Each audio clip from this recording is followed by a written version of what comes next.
दोस्तों, आज हम बात करेंगे BSPSCL यानी बिहार बिजली बोर्ड के बारे में। हमारे साथ है आशीष सर। कुछ विद्यार्थियों का कहना है कि इसमें सेटिंग हुआ है इसलिए कट ऑफ इतना हाई चला गया है, तो एक एक मुद्दा पर बात करेंगे। सबसे पहले सर, स्वागत है हमारे चैनल में। जी बहुत बहुत धन्यवाद सर। रिजल्ट तो आ गया, काफी दिनों के बाद सर ये रिजल्ट आया। और सर क्या लगता है सर, कुछ विद्यार्थियों का ये भी कहना है सर कि सेटिंग हुआ इसलिए इतना ज्यादा कट ऑफ चला गया, क्योंकि आप लोग का भी सर अनुमान जो था सर कट ऑफ का, वो कहीं ना कहीं पार कर गया सर। देखिए, सबसे बड़ी चीज है कि BSPSCL की वैकेंसी के लिए 2018 में ये बहाली आई थी, उसके बाद बिल्कुल भी नहीं आई। 2021 से हम इस पर प्रयास करना आरंभ किए। 2021 से हमने इस पर आंदोलन किया कई बार, बहुत सारे बच्चे इसमें हमारा साथ दिए। लेकिन जो सबसे बड़ी चीज थी कि जब वैकेंसी 2024 में आई, वैकेंसी आने के बाद फिर सेंट्रल इलेक्शन था, वहां पर फॉर्म नहीं फिलअप कराया गया। फिर फॉर्म फिलअप के लिए हम लोग आंदोलन किए। फॉर्म फिलअप होने के बाद फिर एग्जाम के लिए हम लोग कई बार प्रयास किए। आफ्टर दैट एग्जाम हो गया। एग्जाम के बाद रिजल्ट के लिए भी स्टेप लिया गया। हालांकि एग्जामिनेशन 10 अगस्त को अंतिम एग्जाम हुई थी, क्योंकि एक सेंटर का पेपर गया का कैंसिल हो गया। 10 अगस्त के होने के बाद जूनियर इंजीनियर का रिजल्ट दिया। उसके बाद फिर आपका जूनियर अकाउंट क्लर्क का दिया। जूनियर अकाउंट क्लर्क का तो डिवी करा के 4 तारीख को उनको नियुक्ति पत्र भी बांट दिया गया। अब बच्चे काफी ज्यादा चिंतित थे कि आचार संहिता लागू हो जाएगी, हम लोगों का जो है रिजल्ट नहीं आएगा। तो उस पर हम लोग मंथन कर ही रहे थे, लेकिन मुझे कहीं न कहीं इस बात का भरोसा था कि रिजल्ट चुनाव से पहले जरूर आ जाएगा। एक्चुअली क्या होता है कि हम लोग अगर कोई भी बात आपके माध्यम से बताते हैं छात्रों को, तो छात्र इसको यह सोचते हैं कि वही ब्रह्मा की लकीर है। एक्चुअली हम वो अनुमान और जानकारी के आधार पर बताते हैं। 1, 2 दिन, 4 दिन, 5 दिन का उसमें आगे पीछे हो सकता है, ठीक है, क्योंकि स्वाभाविक सी बात है कि आप भी जानते हैं, हम एक शिक्षक है, मेरा काम छात्रों को तैयार करना है। बहुत सारे लड़का से रिजल्ट भी लिया आपके पास है। बिल्कुल। और आपको जब ये रिजल्ट आया तो पहले स्कोर कार्ड दिया, स्कोर कार्ड के जस्ट बाद रिजल्ट का PDF भी डाल दिया गया। स्टोर असिस्टेंट और कमर्शियल कलर का भी अपडेट कर दिया गया। तो जितनी भी पेंडिंग रिजल्ट थी BSPSCL की तरफ से सारी की सारी आ गई। अब जो समस्या रही है वो क्या रही है, 2 सत्य है जिसको स्वीकार करना पड़ेगा। 2156 हमारे पास पद थे, उतने ही बच्चों का सिलेक्शन होना है। एग्जाम 3 लाख से ज्यादा बच्चों ने दिया, ये बातें सत्य है। अब यहाँ पर निराशा तो हाथ लगेगी ही 2156 के अलावे। अब है इसमें कि उन छात्रों के साथ मेरी भी सहानुभूति है जो वाकई लंबे समय से मेहनत कर रहे थे, और वो काफी मेहनती छात्र रहे भी हैं।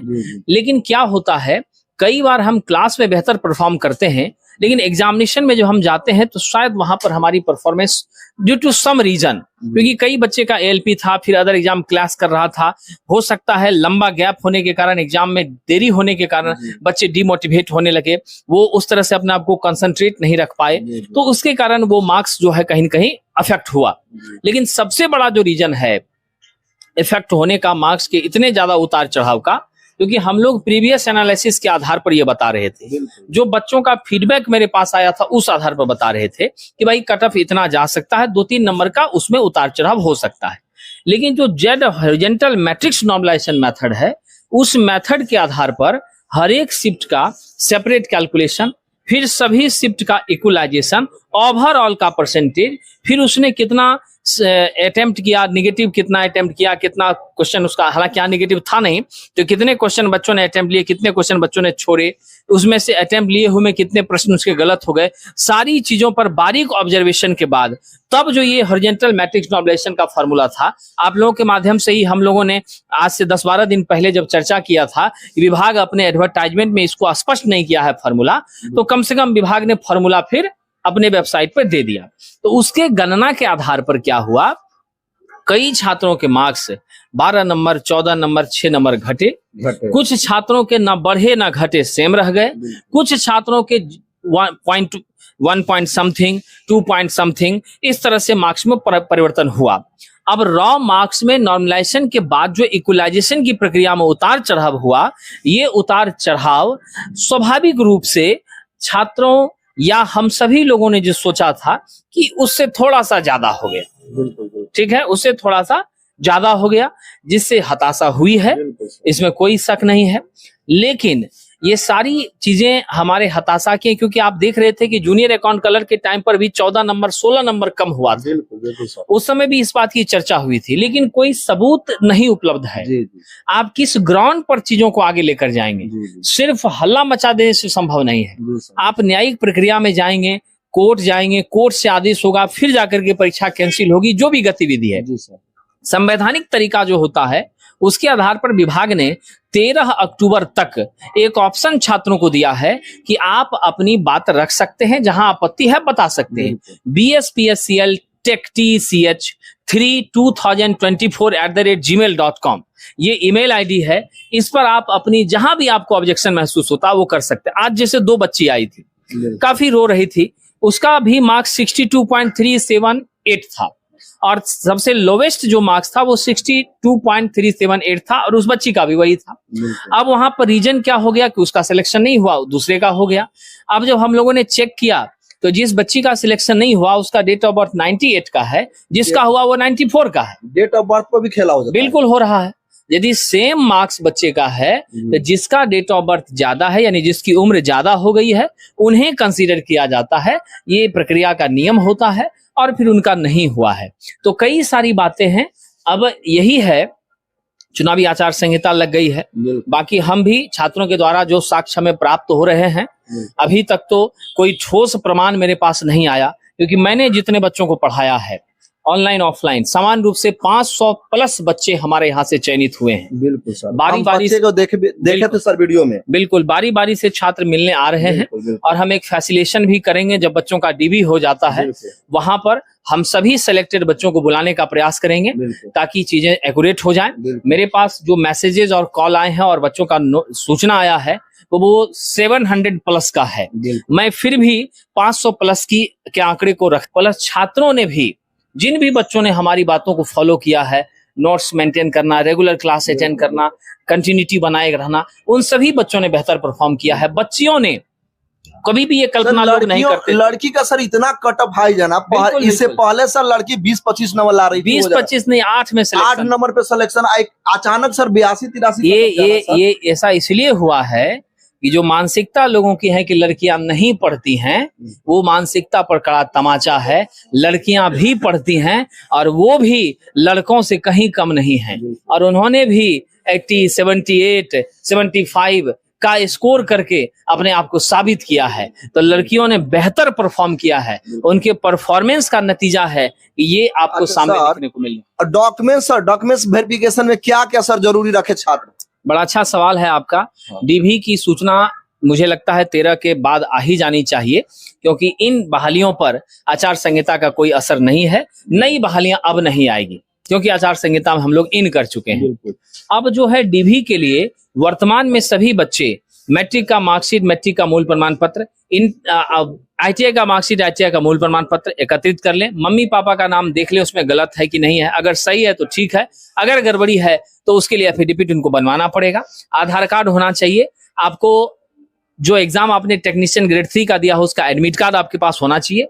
फोटोग्राफ्स जो आपने फॉर्म फिल करते समय दिया था वही होने चाहिए।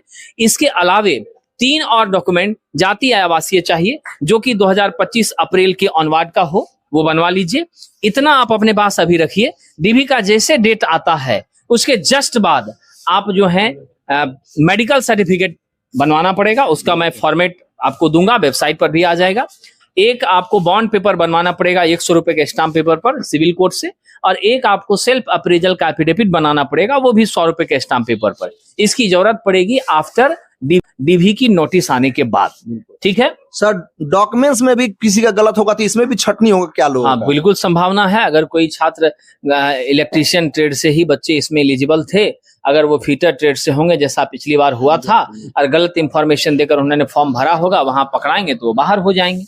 जैसे सर नामों में गलत, जैसे अभी सिविल कोर्ट में ऐसे हुआ कि थोड़ा सा नामों में गलती हो, उन लोगों को छाड़ दिया गया, तो क्या इसमें भी डॉक्यूमेंट वेरिफिकेशन में अगर ऐसा पिता का नाम या डेट ऑफ बर्थ में गलती होता तो क्या? नहीं, यहाँ पर ऐसी बात नहीं है। यहाँ पर यह स्पष्ट लिख दिया गया है विभाग के नोटिस में, जैसा जूनियर अकाउंट और JEE वगैरह में था, स्पष्ट लिखा था कि माता पिता के नाम, इन सभी में जो समान एरर होती है उसके लिए आप एफिडेविट लेकर आएंगे, उसे स्वीकार किया जाएगा वहां पर। हाँ, दिक्कत यहाँ सिर्फ एक शर्त पर होगी, यदि आपका इलेक्ट्रीशियन से ITI ना होकर के किसी अन्य से ITI है तब, या आपकी ITI की डिग्री वैध नहीं होगी तब, ऐसी स्थिति में आपको दिक्कत होगा। बाकी मैं एक बात और आपके माध्यम से कहना चाहूंगा, मेरे वो सभी छात्र जो बहुत कम अंक से रह गए, नहीं चयनित हो पाए due to inheritance of gender normalization, ठीक है, क्योंकि सीधे तौर पर धांधली शब्द का प्रयोग करना इसलिए उचित नहीं है क्योंकि इसका एविडेंस जो है मौखिक नहीं, इसका एविडेंस सॉलिड एविडेंस मिलेगा। तो मैं स्पष्ट रूप से सभी छात्रों के साथ जब अभी तक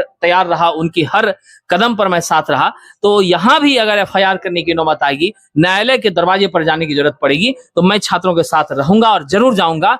मैं भी अगर कहीं से मुझे गलत इंफॉर्मेशन मिल रही है तो मैं भी उसकी कोशिश कर रहा हूं, इकट्ठा कर रहा हूं, इकट्ठा होता है। जो भी छात्र हमारे माध्यम से सुन रहे हैं, उनके पास कोई एविडेंस है, कोई प्रमाण है, वो जरूर मुझ तक पहुंचाने का प्रयास करें, मैं उनकी मदद करूंगा। किसी कारणवश आप चयनित नहीं हुए हैं, बस एक बात याद रखिएगा, हर अंधेरी रात के बाद सुबह का उजाला होता है। आप कमजोर नहीं हैं, आपके अंदर भी ताकत है, ठीक है, और आप उसी ताकत के बदौलत बेहतर मंजिल को पाएंगे। निराश मत होइए, सफलता जरूर आपके कदमों को भी चूमेगी। हौसले बुलंद रखिए और अपने समस्याओं को हमसे जरूर साझा करिए ताकि हम आपकी मदद पूरी कर सकें।